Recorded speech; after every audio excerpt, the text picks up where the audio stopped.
नाज़रीन अस्सलाम वालेकुम। सियासत टीवी के खुसूसी प्रोग्राम आमिर अली खान के साथ फ़िक्र नज़र में आपका खैर मकदम है। नाज़रीन, जैसा कि आप जानते हैं कि हम अपने इस प्रोग्राम के ज़रिए न्यूज़ एडिटर सियासत आमिर अली खान से मुख्तलिफ़ सवालात करते हैं और जिनका ताल्लुक़ होता है मिली मसाइल से और कौमी मसाइल से। आप अच्छी तरह जानते हैं कि आज मिल्लत को जहाँ कई मसाइल दरपेश हैं, उसी तरह कौम भी कई मसलों में घिरी हुई है और हिंदुस्तानी कौम को ख़ास तौर पर अब फ़िल वक्त दो चीज़ों का डर है। एक तो फ़िरका परस्ती है और दूसरा कोरोना वायरस है। और कोरोना वायरस ने ऐसी दहशत फैलाई है कि हमारे वज़ीर आज़म नरेंद्र मोदी ने होली ना मनाने का फ़ैसला किया है। बहरहाल नाज़रीन, आप अच्छी तरह जानते हैं कि हम अपने प्रोग्राम का आगाज़ शायर मशरिक़ अल्लामा इक़बाल के इस शेर से करते हैं। आज़ादी अफ़कार से है उनकी तबाही, आज़ादी अफ़कार से है उनकी तबाही, रखते नहीं जो फ़िक्र और तदब्बुर का सलीक़ा। बहरहाल फ़िक्र और तदब्बुर की बात करते हैं हम न्यूज़ एडिटर सियासत आमिर अली खान साहब से। आपका खैर मकदम है। और सबसे पहले जो हिंदुस्तान की हालत, हिंदुस्तान की नहीं बल्कि आप देखेंगे दुनिया भर में जो हालात पैदा कर दिए हैं कोरोना वायरस ने, तो हम हिंदुस्तानी तनाजुर में बात करते हैं। आप क्या समझते हैं कि आप हिंदुस्तानी मईशत तबाही के दहाने पर आ खड़ी है? जी हाँ, बिल्कुल। जैसा हिंदुस्तानी मईशत पहले से सुस्त रफ्तारी की कैफियत से गुजर रही थी, डाइवर्ट करने की कई कोशिशें हुए हैं, लेकिन मैं समझता हूँ कि अब कोरोना वायरस का जो इफ़ेक्ट पड़ा है हिंदुस्तानी मईशत पे, मैं समझता हूँ कि ये बिल्कुल ही हिंदुस्तान की मईशत की कमर तोड़ने वाला ऐसा नज़र आ रहा है। रहा सवाल कोरोना वायरस की, देखिए कोरोना वायरस जब शुरू हुआ था तो बात ये आई थी कि क्या ये बायोलॉजिकल वॉरफेयर का हिस्सा है और चीन की मईशत को तबाह बर्बाद या सुस्ती की तरफ ले जाने की अमेरिका की एक कोशिश हो सकती है की बात आई थी। तो उसमें ये हुआ था कि अमेरिका ने एक वायरस छोड़ दिया है जिससे कि चाइना परेशान हो जाएगा, तो ये एक बात आई थी। लेकिन अभी हाल में अगर आप देखेंगे तो अभी एक आया, उसकी कितनी मुसद्दक़ा बात है वो बात अलग है, लेकिन पढ़ने में ये बात आई है कि एक चाइनीज़ मिलिट्री ऑफिसर का खुद लिखा हुआ मजमून आया है जिसमें ये बताया गया है कि ये कोरोना वायरस जैसा अमेरिका की तैयार करदा चीज़ चाइना में पहुंची थी की बात आई थी, उसके बिल्कुल बरखिलाफ अगर आप देखेंगे तो ये आया है कि चाइना में ही ये कोरोना वायरस को तैयार किया जा रहा था। और जिस तरह चाइना में, चाइना के सरहदी इलाके, कश्मीर से मुंसलिक जो इलाका है, वहाँ पे जो ईगुर मुसलमान जो चाइना के हैं, उनकी जो जंगजू कैफियत है उसको कम करने के लिए क्या ये वायरस इस्तेमाल किया जा सकता है। तो ये अपनी खुद आप बीती या खुद लिखी हुई एक दास्तान बताए हैं, उसमें ये बताया गया है कि ये वायरस जब उस इलाके में, चाइना के जो सिंकियांग इलाका है उसमें जब छोड़ा गया था, तो वहाँ के लोगों की कैफियत, जो फितरत है या उनकी जो मिजाज में जो तब्दीली आई है, वो सुस्ती आ गई थी, जो फुर्ती थी वो सुस्ती में तब्दील हो गई थी, नींद कम हो गई थी और डिप्रेशन, साइकोलॉजिकल प्रॉब्लम्स में वो लोग मुब्तला हुए थे। तो ये आदमी और लिखता है कि ये जब कामयाब हुए, इस एरिया में जब कामयाब हुए, तो इसे हांगकांग में जो एहतजाज हो रहा था, वो एहतजाजियों के भी मिजाज में तब्दीली लाने के लिए उसे वहाँ पे भेजा गया था। तो अब ये बकौल ये चाइनीज़ इंटेलिजेंस ऑफिसर के, जिसने कहा कि अगर मैं अपना नाम जाहिर कर दूं या मेरी अपनी शिनाख्त बता दूंगा तो मुझे भी जान के ख़तरा है। लेकिन उन्होंने कहा कि वहाँ के एहतजाजियों के मिजाज में भी तब्दीली लाने के लिए ये वायरस वहाँ पे छोड़ा गया है। मगर हुआ ये कि अब वायरस आउट ऑफ कंट्रोल हो गया है। हद तो ये है कि ये ऑफिसर ये भी दावा कर रहा है कि आप एक 8-10 दिन में देखिए कि आलमी सतह पे लाखों लोग इससे मुतासिर होंगे और मौत भी कई लोगों की हो जाएगी। अब ये है कि इसका इफ़ेक्ट सही कितना है और अफवाह कितनी है, इस पे लोग काफ़ी परेशान हैं। मैं समझता हूँ कि अब जिस तरह अगर हिंदुस्तान में ही हम बात करेंगे तो कई कंपनीज ने घर बैठे काम करने की भी बात कर दी है। तो एक ऑफ़र दिया गया है कि अगर आपको फ्लू के कुछ सिम्टम्स हैं तो आप घर में ही बैठ के काम कर सकते हैं बजाय इसके कि ऑफिस आने के। ऐसे हालात हुए हैं और मैं समझता हूँ कि ये यकीनन अगर हिंदुस्तान और चाइना के बीच में अगर हम देख लेंगे तो 70 अरब डॉलर के तिजारती ताल्लुकात थे। मैं समझता हूँ कि इमीडिएट ये इफेक्ट पड़ेंगे। सिविल एविएशन इंडस्ट्री जो कि एक बहुत बड़ी सनत मानी जाती है, वहाँ पे कई बड़े नुकसानात होने के अंदेशे हैं। स्टॉक मार्केट आप देखिए, स्टॉक मार्केट नीचे गिरती फिर वापस तो ऊपर आ रही, लेकिन जिस रफ्तार से नीचे गिर रही है तो मैं समझता हूँ कि दिवालियापन की तरफ हम आगे बढ़ रहे हैं। कोरोना वायरस बहुत बड़ा खतरनाक वायरस है जी जी, तो अब उससे क्या इफेक्ट होता है देखना है। ये कहा जा रहा है कि वज़ीर-ए-आज़म नरेंद्र मोदी को, अमित शाह को, आरएसएस के सरबराह को अपोजिशन जमातों बिलखुसूस कांग्रेस ने और दीगर जमातों ने उतना परेशान नहीं किया है जितना कोरोना वायरस ने कर दिया है। आप क्या कहते हैं? 15 मार्च का अमित शाह का हैदराबाद का दौरा था जी जी, वो कैंसिल हो गया कोरोना वायरस की वजह से। जी जी, और होली मनाने के ऊपर सदर जमहूरिया हिंद, वज़ीर-ए-आज़म मोदी और ये एहतियाती तदाबीर के तौर पे इन सब तकरीबात को मनसूख करने के लिए तैयार हो गए। जी जी, तो इससे आप समझ सकते हैं कि कितना डर है या खौफ का जो माहौल है, मैं समझता हूँ कि कहीं ना कहीं। और देखिए, अगर हम कोरोना वायरस की बात करेंगे तो चाइना में पूरी दुनिया में जो हलाकतों की तादाद हुई वो 3,500 है। बिल्कुल। लेकिन चाइना में तकरीबन 3,000 है। चाइना के बाद इटली है, इटली के बाद ईरान है। ईरान में अगर आप देखेंगे तो जिस तेज़ी से तादाद बढ़ते चले जा रही, तकरीबन 300 के करीब ईरान में ही हो गए हैं। तो अगर हम ये तादाद पे बात करेंगे तो ईरान और हिंदुस्तान में कई मुमासलत है। आबादी के हिसाब से आप देखिए, रहन सहन के एतबार से देखिए, अगरचे के मौसम का हाल अलग अलग है, लेकिन मैं समझता हूँ कि अगर खुदा न खास्ता हिंदुस्तान में भी जिस तरीके से फैलने की बात है, हमारे पास ये है कि पहले इकरार करना मुश्किल है, लेकिन इकरार करे जब तक है तो कई एतबार से गुनाह से बढ़ जाती है। हाँ, एक सवाल ये भी पैदा होता है कि इंसान जब कुदरत से बगावत करता है तो इस तरह के हालात पैदा होते हैं। जी हाँ, जी जी, जी। तो क्या आप ये कुदरती कहर नहीं करार देंगे? बिल्कुल। देखिए, जुल्म और ज़्यादती जहाँ पर भी बढ़ जाती है तो कुदरत अपना इंसाफ का एक रास्ता इख्तियार करता है। तो मैं समझता हूँ कि चाहे वो इबोला वायरस हो, जी जी, कोरोना वायरस तो अब आया है, लेकिन इबोला की बात हो जाओ या जीका वायरस की बात हो, या निपुना वायरस की बात हो, या सार्स की बात हो, या मिडिल ईस्टर्न रेस्पिरेटरी सिंड्रोम की बात हो, ये सब एक जैसे मिले जुले वायरसेस जो आए थे, कई लोग उससे मुतासिर हुए हैं। लेकिन मैं समझता हूँ कि फिल वक्त जिस एतबार से कोरोना वायरस की बात आ रही है, ये तेज़ी से फैल रहा है। और अभी तक अगरचे कि इसराइल ने ये दावा किया है कि उन्होंने कोरोना वायरस को कंट्रोल करने की दवाई बना ली है, लेकिन मैं समझता हूँ कि कोरोना वायरस क्या गर्मी में पनप पाएगा? अब हमारे पास तो गर्मी है, दिल्ली में अभी सर्दी है, लेकिन मैं समझता हूँ कि अब जब समर आने वाला है तो क्या गर्मी में अगर ये मर जाता है वायरस तो मैं समझता हूँ कि हिंदुस्तान बच सकता है। अब देखना यह है कि किस तरह कोरोना वायरस किस एटमॉस्फेयर में सरवाइव करता है।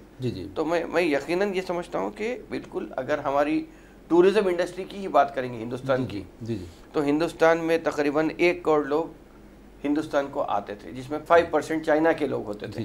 तो अगर टूरिज़्म इंडस्ट्री या जैसे सिविल एविएशन इंडस्ट्री नुकसानात से जाएंगी, और अगर फ़र्ज़ कीजिए सिर्फ अगर टूरिस्ट का हिंदुस्तान में आना रुक जाएगा, तो मैं समझता हूँ कि यही एक इतनी बड़ी वार होगी कि ऑलरेडी जो हम मईशत सुस्त रफ्तारी से चल रही थी उस पर और सख्ती के साथ है तो इस पर असरअंदाज होके मैं समझता हूँ कि पूरी हिंदुस्तान की मईशत को बर्बाद कर देंगे। जी जी जी, ये भी कहा जा रहा है कि दिल्ली में टूर ऑपरेटर्स जो हैं उन्हें सिर्फ दिल्ली में तकरीबन जो नुकसान हुआ है 500 करोड़ का। जी जी, तो मैं समझता हूँ कि कई टूरिज़्म अगर इफेक्ट होता है तो टूरिज्म से रिलेटेड अगर हम बात करेंगे तो 500 करोड़ दिल्ली के टूरिस्ट ऑपरेटर्स 500 करोड़ की बात कर रहे हैं, लेकिन अगर हम टूरिज्म सिर्फ दिल्ली में नुकसान हुआ है, सिर्फ दिल्ली में। अच्छा, लेकिन मजमूई एतबार से अगर देखेंगे तो टूरिज्म से रिलेटेड आपका ट्रांसपोर्ट जुड़ा हुआ है, आपका टेली कम्युनिकेशन जुड़ा हुआ है, और आपकी होटल सनत जुड़ी हुई है। तो ऐसा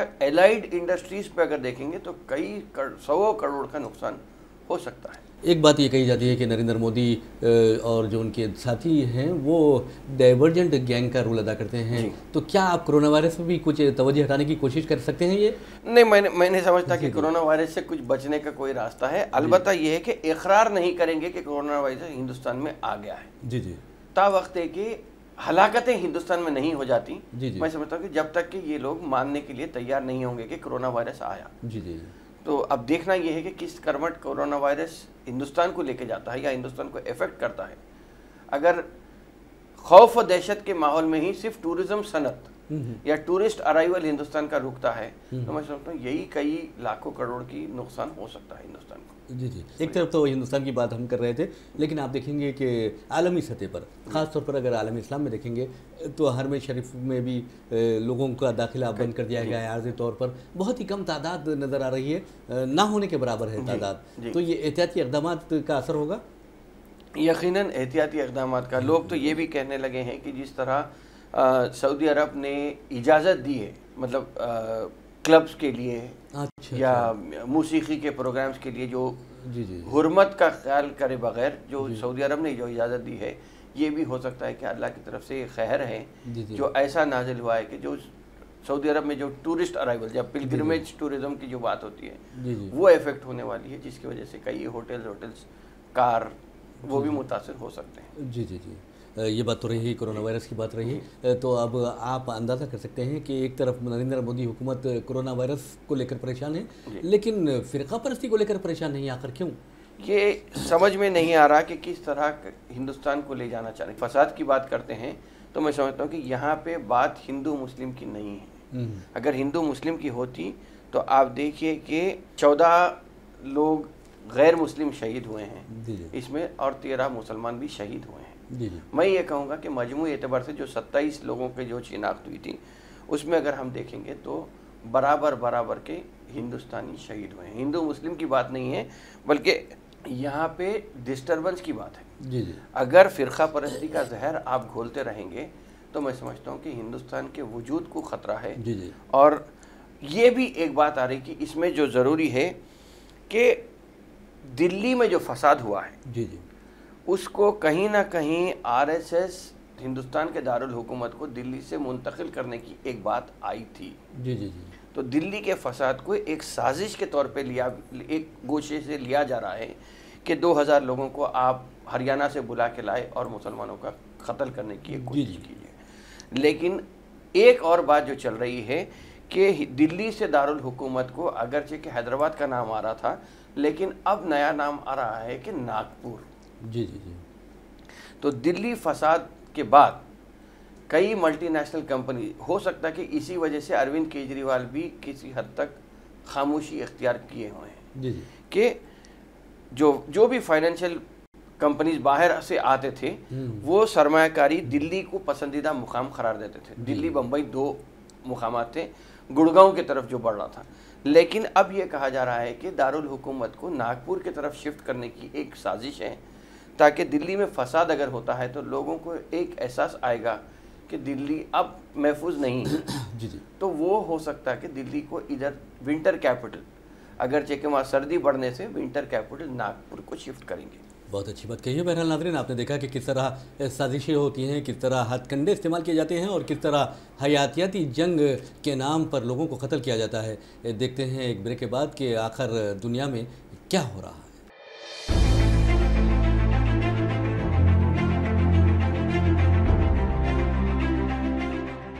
नाज़रीन, सियासत टीवी की ताज़ा तरीन ख़बरें, मुशायरे, मजहबी प्रोग्राम्स और दीगर तफरीही प्रोग्राम्स देखने के लिए आप हमारा मोबाइल ऐप प्ले स्टोर से डाउनलोड कर सकते हैं।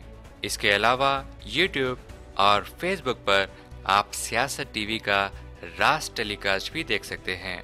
यूट्यूब पर सियासत टीवी सब्सक्राइब करें और बेल आइकॉन पर क्लिक करें ताकि नए वीडियोस आप तक फौरी तौर पर पहुंच सकें।